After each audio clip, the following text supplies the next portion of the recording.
നമസ്കാരം. അങ്ങനെ പാർലമെൻറ്റിലേക്കുള്ള തെരഞ്ഞെടുപ്പിൽ മലയാളികൾ ക്യൂ നിന്ന് വാശിയേറി തെരഞ്ഞെടുപ്പിൽ വോട്ട് ചെയ്തു. ഇപ്പോഴും വോട്ട് ചെയ്യാനുള്ള ക്യൂ നീണ്ട നിരയാണെന്നാണ് പറയുന്നത്. ഇരു മുന്നണികളും അല്ലെങ്കിൽ മൂന്ന് മുന്നണികളും വിജയപ്രതീക്ഷയിലാണ്. ബി ജെ പി പറയുന്നത് നമ്മൾ 10 സീറ്റെങ്കിലും നേടുന്നതാണ്. 10 സീറ്റ് എവിടെയാണെന്ന് ചോദിച്ചു കഴിഞ്ഞാൽ അവർക്ക് ഇതുവരെ അറിഞ്ഞില്ല. മറ്റ് രണ്ട് മുന്നണികളും എൽ ഡി എഫും യു ഡി എഫും പറയുന്നത് നമ്മൾ 20-ൽ 20 നേടുന്നതാണ്. എന്തായാലും വോട്ട് എണ്ണുന്നതിന് ഇനിയും ഒരുപാട് ദിവസമുണ്ട്. അപ്പോൾ അതുവരെ ഈ ഇരു മുന്നണികളും കൂട്ടിയും ഗുണിച്ചും കുറച്ചും ഒക്കെ കിട്ടുന്ന സീറ്റുകളുടെ എണ്ണം പറഞ്ഞുകൊണ്ടിരിക്കും.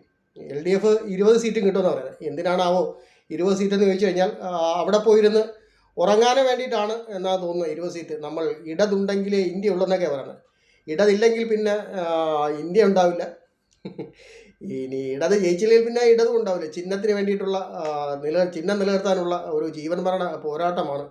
അതിനിടയ്ക്ക് ഇന്ന് രാവിലെ തൊട്ട് ചിറ്റപ്പനെതിരെ, നമ്മുടെ മണ്ടൻ ജയരാജൻ ചിറ്റപ്പനെതിരെ ആരോപണങ്ങളായിട്ട് ആവശ്യം പോലെ ആൾക്കാർ രംഗത്ത് വരുന്നുണ്ട്. അപ്പോൾ പാർട്ടിയിലെ ഏകാധിപതി കിങ് ജോൺ ഉൺ അദ്ദേഹം അസന്നിഗ്ധമായിട്ട് പറഞ്ഞു കഴിഞ്ഞു ജയരാജൻ മണ്ടനാണെന്നും കൂട്ടുകുട്ടുകൾ തിരഞ്ഞെടുക്കാൻ അറിയാത്തവനാണെന്നും. അദ്ദേഹത്തിൻ്റെ ഈ ജയരാജൻ പറയുന്ന എൻ്റെ ഏറ്റവും വലിയ സുഹൃത്ത് ഈ മണ്ടനായ കിങ് ജോൺ ഉൺ എന്നാണ് പറയുന്നത്. അതാണ് കേരളത്തിലെ പുതിയ കാലാവസ്ഥ. അല്ലെങ്കിൽ തെരഞ്ഞെടുപ്പിനോടനുബന്ധിച്ച് തെരഞ്ഞെടുപ്പിൽ വികസനമോ അല്ലെങ്കിൽ പുതിയ മാർഗനിർദ്ദേശമോ ഒന്നും ചർച്ച ചെയ്തില്ല. തെരഞ്ഞെടുപ്പ് ദിവസം തന്നെ നമ്മുടെ മണ്ടൻ ചിറ്റപ്പൻ ബി ജെ പിയിലേക്ക് പോകുന്നതിനെക്കുറിച്ചുള്ള ചർച്ച രാവിലെ ചാനലുകൾ തുടങ്ങി വെച്ചു. ഈ മറ്റ് നേതാക്കളൊക്കെ അത് ഏറ്റുപിടിച്ചു. ചർച്ച ഫലം കൊണ്ട് കാര്യമാണ്. കാരണം വെച്ചാൽ തെരഞ്ഞെടുപ്പ് ജയിക്കുന്നവരൊക്കെ ബി ജെ പിയിലേക്ക് ചേക്കേറുന്ന ഒരു അവസ്ഥ ഉണ്ടെന്ന് പറയുന്നു. പാനസ്കഫലി സ്വാദം ചൂടുള്ള ചായക്കൊപ്പം ചൂടുള്ള വാർത്തകൾ. അപ്പോൾ ബി ജെ പിക്ക് 20-ൽ 20 അവിടെ നിൽക്കട്ടെ. ബി ജെ പിക്ക് ഈ ഇലക്ഷനിൽ കേരളത്തിൽ എത്ര സീറ്റ് കിട്ടും? അതൊരു വലിയ ചർച്ചയാകണം. കാരണം തൃശ്ശൂർ എടുക്കുമെന്ന് പറഞ്ഞൊരാൾ നിൽപ്പുണ്ട്. ആലപ്പുഴ ഞാനിഞ്ഞ് കരസ്ഥമാക്കുമെന്ന് പറഞ്ഞ് നിൽപ്പുണ്ട്. തിരുവനന്തപുരം രാജീവ് ചന്ദ്രശേഖർ, പിന്നെ ആറ്റിങ്ങൽ. ഇതാണ് ബി ജെ പിക്ക് പ്രതീക്ഷയുള്ള 3-4 മണ്ഡലങ്ങൾ. ഇതിൽ തൃശ്ശൂർ ഏതാണ്ട് ഉറപ്പിക്കാമെന്ന് തോന്നുന്നു. ഒരു പിടിവള്ളി പോലെ. ഒരു പക്ഷേ മോദി സർക്കാരിന് വേണ്ടിയിട്ട് അല്ലെങ്കിൽ നരേന്ദ്രമോദിക്ക് വേണ്ടിയിട്ട് മകൾ ജയിലിൽ പോകാതിരിക്കാൻ വേണ്ടിയിട്ട് സുനിൽകുമാർ എന്ന് പറയുന്ന മാന്യായ രാഷ്ട്രീയ പ്രവർത്തകനെ അല്ലെങ്കിൽ രാഷ്ട്രീയ നേതാവിനെ അവിടെ ബലി കൊടുക്കാനുള്ള ഒരു സാഹചര്യം ഒരുക്കി വരുന്നുണ്ട്. അതുകൊണ്ടാണെന്ന് തോന്നുന്നു ഈ തെരഞ്ഞെടുപ്പിനോടനുബന്ധിച്ച് തന്നെ പൂരത്തിനിടയ്ക്കേറി പ്രശ്നം ഉണ്ടാക്കാൻ ഈ കിങ് ജോൺ ഉൺ പോലീസിനെ വിടുകയും അവർ ഭംഗിയായിട്ട് അത് നിർവഹിക്കുകയൊക്കെ ചെയ്തു. അപ്പോൾ സുരേഷ് ഗോപി ഇപ്പോൾ കൊട്ടിക്കലാശത്തിന് പോലും നിൽക്കാതെ മടങ്ങുകയാണ് ചെയ്തത്. കാരണം അദ്ദേഹത്തിന് ഏതാണ്ട് മനസ്സിലായി വിജയം ഏതാണ്ട് ഉറപ്പാണ്. അപ്പോൾ തൃശ്ശൂർ തന്നെ തമ്പടിക്കാനുള്ള ഒരു സാധ്യതയാണ് സുരേഷ് ഗോപിയുടെ കാര്യത്തിൽ കാണുന്നത്. മുരളീധരന് കാര്യം നേരത്തെ മനസ്സിലായി. അതുകൊണ്ട് വലിയ പൈസയൊന്നും ഇറങ്ങിയിട്ടില്ലെന്ന് തോന്നുന്നു. മുരളീധരനും നിശബ്ദനാണ്. അവിടെ ബി ജെ പി സ്ഥാനാർത്ഥിയുടെ അപ്രമാദിത്വം തന്നെയായിരുന്നു എന്ന് പറയാം. ഒരുപക്ഷെ അപ്രമാദിത്വം ഈ തീരമേഖലകളിലൊക്കെ സുരേഷ് ഗോപി സജീവമായി ഓടിയ തൃശ്ശൂരിൻ്റെ ടൗൺ മേഖലകളിൽ, തൃശ്ശൂർ ടൗൺ അല്ലെങ്കിൽ കുന്നംകുളം അല്ലെങ്കിൽ മറ്റുള്ള ഈ ചാവക്കാട് തുടങ്ങിയ സ്ഥലങ്ങളിൽ സുനിൽകുമാർ സജീവമായിരുന്നെങ്കിലും തീരദേശ മേഖലകൾ, ആരും തിരിഞ്ഞു നോക്കാത്ത തീരദേശ മേഖലകളിൽ സുരേഷ് ഗോപി ഇത്തവണ നല്ലതുപോലെ വർക്ക് ചെയ്തിട്ടുണ്ട്. അതിൻ്റെ ഒരു ഫലം ഒരുപക്ഷെ അദ്ദേഹത്തിന് റിസൾട്ടിൽ പ്രതിഫലിക്കും. സുരേഷ് ഗോപിക്ക് ഒരു 80% തൃശ്ശൂർ ഉറപ്പിക്കാമെന്നുള്ളൊരവസ്ഥയാണ്. അവസാനവട്ട ഓട്ടത്തിൽ ഈ രണ്ട് സ്ഥാനാർത്ഥികളും എൽ ഡി എഫിൻ്റെ യു ഡി എഫിൻ്റെ സ്ഥാനാർത്ഥികൾ വളരെ പിന്നോക്കമായിരുന്നു. പ്രത്യേകിച്ച് ഈ പൂരം വിവാദത്തിന് ശേഷം സുനിൽകുമാർ അത്ര സജീവമായിരുന്നില്ല. അദ്ദേഹത്തിന് കാര്യം മനസ്സിലായി, ഇത് എനിക്കിട്ടുള്ള പണിയാണ് ഈ പൂരം വിവാദത്തിലൂടെ വന്നതെന്ന്. അതുകൊണ്ട് തന്നെ അദ്ദേഹം അത്ര സജീവമായിരുന്നില്ല. പിന്നെ വന്ന ഈ നമ്മുടെ കെ മുരളീധരൻ, അദ്ദേഹത്തിൻ്റെ ഈ സ്വതസിദ്ധമായ ഒരു ശൈലി ഉണ്ടല്ലോ, ഈ മുഖമൊക്കെ ഇങ്ങനെ ചുളിപ്പിച്ച് ഈ പഴയ ഹിറ്റ്ലറുടെ മീശയൊക്കെ വെച്ചിട്ട് അതിന് ഇങ്ങനെയൊക്കെ ഒരു ആക്ഷൻ ഉണ്ട് അദ്ദേഹത്തിൻ്റെ. അദ്ദേഹത്തിനെ കാണുമ്പോൾ അദ്ദേഹത്തിന് വളരെ ഒരു കിങ്ങിണി കുട്ടൻ എന്നാണ് അദ്ദേഹത്തിൻ്റെ പഴയ വിളിപ്പേര്. അതൊക്കെ യൂട്യൂബിൽ സെർച്ച് ചെയ്താൽ കിട്ടുന്നതാണ്. അദ്ദേഹത്തിന് ആ പ്രതിച്ഛായ ഇതുവരെയും മുന്നോട്ട് വരാൻ കഴിഞ്ഞിട്ടില്ലെന്ന് തോന്നുന്നു. എന്തായാലും സഹോദരിയോടുള്ള വെല്ലുവിളി കാരണം അദ്ദേഹത്തിനെ ഇവിടെ കൊണ്ട് ഇറക്കിയതാണ്. അദ്ദേഹം ഒരുപക്ഷെ വടകരയിലായിരുന്നുവെങ്കിൽ വലിയ മികച്ച വിജയം നേടി അദ്ദേഹം മുന്നോട്ട് വന്നത്. വടകര ഏതാണ്ട് ഷാഫി പറമ്പിലിന് അനുകൂലമായിരിക്കുന്ന ഒരു സാഹചര്യമാണുള്ളത്. കാരണം മുസ്ലിം ലീഗുകാർ ഷാഫി പറമ്പിലിനെ എന്ത് വില കൊടുത്തും വിജയിപ്പിക്കും എന്നൊരു അവസ്ഥ വടകരയിലുണ്ട്. കാരണം അതിനിടയ്ക്ക് വില കുറഞ്ഞ ചില വിവാദങ്ങൾ അവരെ ഈ പിന്നെ കെ ശൈലജ എന്ന് പറയുന്ന രാഷ്ട്രീയ പ്രവർത്തക മനിയ രാഷ്ട്രീയ പ്രവർത്തകർ, പക്ഷേ ഇവർ എന്തിനിങ്ങനെ വില കുറഞ്ഞ വിവാദങ്ങളിലേക്ക് ഒരു തിരഞ്ഞെടുപ്പ് സമയത്ത് ചെന്ന് ചാടിയെന്ന് ആലോചിച്ച് കഴിഞ്ഞാൽ ഈ വിവാദം ഉണ്ടാക്കിയിട്ടെങ്കിലും വിജയിക്കാനായിട്ട് കഴിയും. പിന്നെ വരുന്നത് നമ്മുടെ ആലപ്പുഴ രണ്ട് സ്ഥാനാർത്ഥികൾ. ആരിഫ് എന്ന് പറയുന്ന വ്യക്തിത്വം ചിത്രങ്ങളിലേ ഉണ്ടായിരുന്നില്ല, ഈ തിരഞ്ഞെടുപ്പ് ചിത്രങ്ങളിലേ ഉണ്ടായിരുന്നില്ല. ഈ നമ്മുടെ ഈ ശോഭാ സുരേന്ദ്രനും ഈ കെ.സി. വേണുഗോപാലും തമ്മിലായിരുന്നു മെയിനായിട്ടുള്ള മത്സരം. കെ.സി. വേണുഗോപാലിന് 2 വർഷം കൂടിയുണ്ട് ഇനി രാജ്യസഭാ മെമ്പർഷിപ്പ്. കെ.സി. വേണുഗോപാലും തീർച്ചയായിട്ടും ഒരു കോൺഗ്രസ് രാഷ്ട്രീയത്തിലെ വളരെ സമുന്നത നേതാവായിരുന്നു. അദ്ദേഹം ചെയ്യേണ്ടുന്ന ഒരു മണ്ഡലത്തിലേക്ക് ഒതുങ്ങിക്കൂടി ഒരു തെരഞ്ഞെടുപ്പിൽ മത്സരിക്കേണ്ടതായിരുന്നില്ല. അദ്ദേഹം ചെയ്യേണ്ടിരുന്നത് മൊത്തത്തിലുള്ള ഒരു നിയന്ത്രണം ഏറ്റെടുത്ത് കോൺഗ്രസിനെ വിജയിപ്പിക്കാനുള്ളൊരു ഒരുപക്ഷെ ഒരു പ്രവർത്തനമായിരുന്നു നടത്തേണ്ടത്. പക്ഷേ ഈ കോൺഗ്രസ് നേതൃത്വം അദ്ദേഹത്തിനെ വെറുതെ വിട്ടില്ല. അദ്ദേഹത്തിനെ പിടിച്ച് ആലപ്പുഴ കൊണ്ടുവരുത്തി. ഒരുപക്ഷെ ജയിച്ചാൽ തന്നെ ഈ 2 വർഷമുള്ള രാജ്യസഭ എം പി സ്ഥാനം രാജിവെക്കേണ്ടി വരും. അതൊരു പ്രശ്നമല്ല അവർക്ക്. കാരണം വെച്ചാൽ എത്രയോ MLA-മാരും ഒരു മന്ത്രി കൂടി മത്സരിക്കുന്ന തെരഞ്ഞെടുപ്പാണ്. അതാണ് ഈ തെരഞ്ഞെടുപ്പ്. ഇവരെയൊക്കെ പറയണം, നിങ്ങൾ നിലവിലുള്ള ജനപ്രതിനിധി സ്ഥാനം രാജിവെച്ചിട്ട് വേണം പുതിയ ജനപ്രതിനിധിയായിട്ട് മത്സരിക്കാനെന്ന് പറഞ്ഞാൽ ആരും വരില്ല.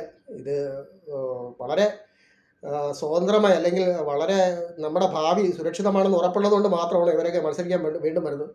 പിന്നെ നമ്മുടെ ആറ്റിങ്ങിൽ വന്നു കഴിഞ്ഞാൽ തുടക്കത്തിൽ നമ്മുടെ മുരളീധരനും അടൂർ പ്രകാശും തമ്മിലായിരുന്നു മത്സരം. ഇപ്പോൾ അടൂർ പ്രകാശിനെ ചിത്രത്തിലേ കാണാനില്ല, ജോയിയെ ചിത്രത്തിൽ അവിടെ എവിടെ കാണുന്നുണ്ട്. ഈ മുരളീധരനാണ് മണ്ഡലത്തിൽ ഇപ്പോഴും സജീവമായിട്ട് നിലനിൽക്കുന്നത്. ഈ കേരള സമരത്തിലൊക്കെ മുരളീധരൻ മണ്ഡലത്തിൽ സജീവമായിരുന്നു. അതുകൊണ്ട് തന്നെ ഒരുപാട് ജനങ്ങളുടെ പിന്തുണ അല്ലെങ്കിൽ പ്രാദേശികമായിട്ട് പിന്തുണ അദ്ദേഹത്തിന് കൂടിയിട്ടുണ്ടെന്ന് തോന്നുന്നു.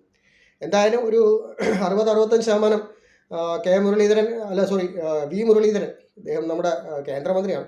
അദ്ദേഹം ആറ്റിങ്ങലിൻ്റെ ജനപ്രതിനിധിയായിട്ട് തിരഞ്ഞെടുക്കാനാണ് സാധ്യത. കഴിഞ്ഞ വർഷം ശോഭാ സുരേന്ദ്രൻ പിടിച്ച വോട്ടിനേക്കാൾ കൂടുതൽ ഇദ്ദേഹം പിടിക്കാൻ താല്പര്യമുണ്ട്. പക്ഷേ ഒരു 60-65% അദ്ദേഹത്തിന് വിജയപ്രതീക്ഷയുണ്ട് ആറ്റിങ്ങൽ മണ്ഡലത്തിൽ. അതൊരു വളരെ വിജയപ്രതീക്ഷയുള്ള ഒരു മണ്ഡലമാണ്. പിന്നെ വരുന്നത് നമ്മുടെ തിരുവനന്തപുരമാണ്. സാക്ഷാൽ തിരുവനന്തപുരം ഒരു 90-95% രാജീവ് ചന്ദ്രശേഖരൻ എന്ന് പറയുന്ന പഴയ പെൻഡിയൻ സോഫ്റ്റ്വെയർ ഹാർഡ്വെയർ എഞ്ചിനീയർ ഈ സീറ്റ് ഉറപ്പിച്ച മട്ടാണ്. ആദ്യഘട്ടത്തിൽ പിന്നിലായിരുന്ന ശ്രീ പന്ന്യൻ രവീന്ദ്രൻ അവസാന സമയത്ത് കയറി ഗോളടിച്ചു. അവിടുത്തെ മത്സരം പ്രധാനമായും LDF-ഉം BJP-യും തമ്മിലാണ്. അങ്ങനെ ശശി തരൂർ എന്ന് പറയുന്ന നമ്മുടെ വിശ്വപൗരൻ പിറകോട്ട് പോയി. പക്ഷേ അവസാന ലാപ്പിൽ അദ്ദേഹം ഓടിക്കാഴ്ച മുന്നിലെത്തിയിട്ടുണ്ട്. പക്ഷേ അത് വോട്ടായി മാറുമോ എന്നുള്ളതാണ് ഒരു സംശയം. കാരണം ശശി തരൂർ എന്ന് പറഞ്ഞ വിശ്വപൗരൻ കഴിഞ്ഞ 15 വർഷമായി പിന്നെ തിരുവനന്തപുരത്തിൻ്റെ MP ആണ്. വലിയ കാര്യമൊന്നുമില്ല. അദ്ദേഹത്തിന് വായിക്കൊള്ളാത്ത കുറച്ച് ഇംഗ്ലീഷ് പദങ്ങൾ ഉണ്ടാക്കി വിടാമെന്നറിയാല്ലാതെ ജനങ്ങൾക്ക് വേണ്ടി അല്ലെങ്കിൽ ജനങ്ങളുടെ പ്രശ്നങ്ങളിൽ നേരിട്ട് ഇടപെടാൻ അദ്ദേഹത്തിന് വിമുഖതയാണ്, അല്ലെങ്കിൽ കഴിഞ്ഞിട്ടില്ല. അതൊരു പക്ഷേ ഈ നഗരപ്രദേശങ്ങളിൽ ആളുകൾ കൂട്ടത്തോടെ വോട്ട് ചെയ്യുന്നതും ഒരുപക്ഷെ രാജീവ് ചന്ദ്രശേഖരന് അനുകൂലമായിട്ടായിരിക്കും. അദ്ദേഹം ഒരു കറകളഞ്ഞൊരു എന്താ പറയുക ടെക്നീഷ്യനാണ്. ഈ നമ്മുടെ ഈ ഇന്ത്യയുടെ വരുംകാല വികസനങ്ങളിൽ ഏറ്റവും മുന്നിൽ നിൽക്കുന്നതാണ് സെമി കണ്ടക്ടർ ചിപ്പ് നിർമ്മാണം. അങ്ങനെ വന്നു കഴിഞ്ഞാൽ ഇദ്ദേഹം പെൻഡിയത്തിൻ്റെയൊക്കെ ഒരു എക്സ്പീരിയൻസ് വെച്ചിട്ട് ഇദ്ദേഹം ഒരു കേന്ദ്രമന്ത്രി ആയി കഴിഞ്ഞാൽ ഒരുപക്ഷെ തിരുവനന്തപുരത്ത് ഇദ്ദേഹം ഇങ്ങനെയുള്ള ഒരു പ്ലാന്റ് സ്ഥാപിക്കപ്പെടാനും ഈ വിദേശ കമ്പനികൾ ഒരുപക്ഷെ തിരുവനന്തപുരത്ത് മുതലിറക്കാനും സാധ്യതയുണ്ട്. അതിന് രാജീവ് ചന്ദ്രശേഖരനിലൂടെ ഒരുപക്ഷെ നമുക്ക് കഴിയുകയും. പിന്നെ നമ്മുടെ ഈ സാമ്പത്തിക വിദഗ്ധൻ, പത്തനംതിട്ടയിൽ മത്സരിക്കുന്ന സാമ്പത്തിക വിദഗ്ധനുണ്ടല്ലോ, നമ്മുടെ തോമസ് ഐസക്, ED തരപ്പിൽ നടക്കുന്ന തോമസ് ഐസക്, അദ്ദേഹമായിരിക്കും ഒരുപക്ഷെ CPM-ന് വേണ്ടിയിട്ട് കേരളത്തിൽ നിന്ന് ജയിക്കുന്ന ഒരു വ്യക്തി. ഈ അനിൽ ആൻ്റണി എന്ന് പറയുന്ന വ്യക്തിത്വത്തിന് അവിടെ കാര്യമായിട്ടൊന്നും ചെയ്യാൻ പറ്റിയിട്ട് തോന്നുന്നില്ല. പിന്നെ ഇന്ന് ആൻ്റണി അദ്ദേഹം പറഞ്ഞു കഴിഞ്ഞു, അവിടെ കള്ളവോട്ടം നടക്കുന്നു, സമരം ചെയ്യുന്നു, തിരഞ്ഞെടുപ്പ് ദിവസം തന്നെ ഓടി നടന്ന് നിലവിളിക്കുന്നു. പിന്നെ വരുന്നത് ഈ ചില മണ്ഡലങ്ങളിൽ തിരഞ്ഞെടുപ്പ് നടക്കുന്നെന്നോ പോലും അറിയില്ല. നമ്മുടെ ഈ ശുംഭൻ ജയരാജൻ മത്സരം കണ്ണൂർ തിരഞ്ഞെടുപ്പിൻ്റെ യാതൊരു ചൂടില്ലാത്ത കണ്ണൂർക്കാരെല്ലാം വടകരയിലാണ് പോകുന്നത്. പിന്നെ കാസർഗോഡ് അവസാന ലാപ്പിൽ തിരഞ്ഞെടുപ്പ് നടക്കുന്നതുകൊണ്ടായിട്ട് അറിഞ്ഞു. തിരുവനന്തപുരം, ആറ്റിങ്ങൽ, ആലപ്പുഴ, കൊല്ലം, പത്തനംതിട്ട, പിന്നെ തൃശ്ശൂർ, വടകര, വയനാട്, ഇങ്ങനെയുള്ള മണ്ഡലങ്ങൾ ഒഴിച്ച് ബാക്കി എവിടെയെങ്കിലും തിരഞ്ഞെടുപ്പ് നടക്കുന്നു എന്ന് ചോദിച്ചു കഴിഞ്ഞാൽ ഒരു വാർത്തകളും ആരും റിപ്പോർട്ട് ചെയ്യുന്നില്ല. ഇപ്പോൾ ഉദാഹരണത്തിന് എറണാകുളം ജില്ലയിൽ അവിടെ മത്സരിക്കുന്ന 3 സ്ഥാനാർത്ഥികളുടെ ഒരു വിവരം അറിയില്ല.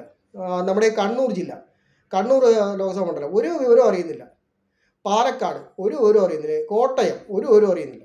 അങ്ങനെയുള്ള ചില അപ്രശസ്തമായ അല്ലെ മണ്ഡലങ്ങളിൽ വളരെ സജീവമാണ്. അവിടെ വോട്ടെടുപ്പ് സജീവമായിട്ട് നടക്കുന്നു. പക്ഷേ വാർത്താമാധ്യമങ്ങൾ ഇടം പിടിക്കുന്നില്ല. കാരണം അവിടെ ഒരു ത്രികോണ മത്സരം ഉണ്ടെന്ന് തോന്നുന്നില്ല. അവിടെ പിന്നെ ഇടതും വലതുമായിട്ട് നേരിട്ട മത്സരമാണ്.